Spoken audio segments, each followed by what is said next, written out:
ছাত্রছাত্রীবৃন্দ এবং আমার সহপাঠী বন্ধু সকলকেই যথাযোগ্য স্থানে শ্রদ্ধা সম্মান শুভেচ্ছা ভালোবাসা জানিয়ে আমি আবৃত্তি করছি কবি সুনীল গঙ্গোপাধ্যায়ের লেখা কবিতা কেউ কথা রাখেনি। কেউ কথা রাখেনি, ৩৩ বছর কাটল, কেউ কথা রাখেনি।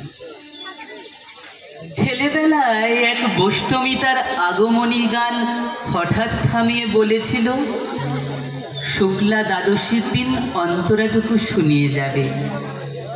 তারপর কত চন্দ্রভুক অমাবস্যা চলে গেল, কিন্তু সেই বৈষ্ণবী আর এলো না। 25 বছর প্রতীক্ষায় আছি। মামা বাড়ির মাঝি নাদের আলী বলেছিল, বড় হও দাদা ঠাকুর, তোমাকে আমি 3 প্রহরের বিল দেখাতে নিয়ে যাব।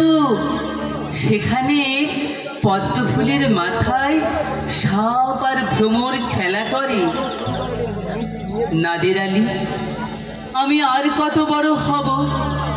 আমার মাথা এই ঘরের ছাদ ফুঁড়ে আকাশ স্পর্শ করলে তারপর তুমি আমায় 3 প্রহরের বিল দেখাবে। একটাও রয়্যাল গুলি কিনতে পারিনি কখনো।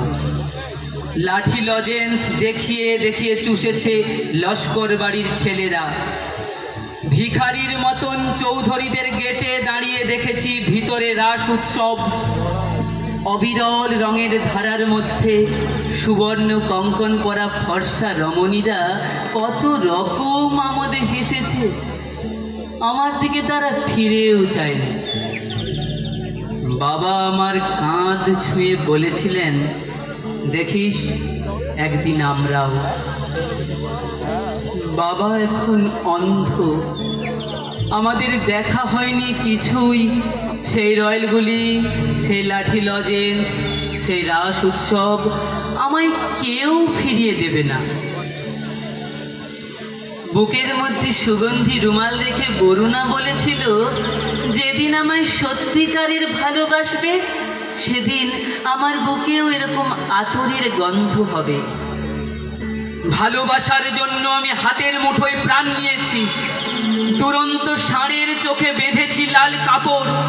বিশ্ব সংসার তন্ন তন্ন করে খুঁজে এনেছি 108টি নীল পদ্ম, তবু কথা রাখিনি বরুণা।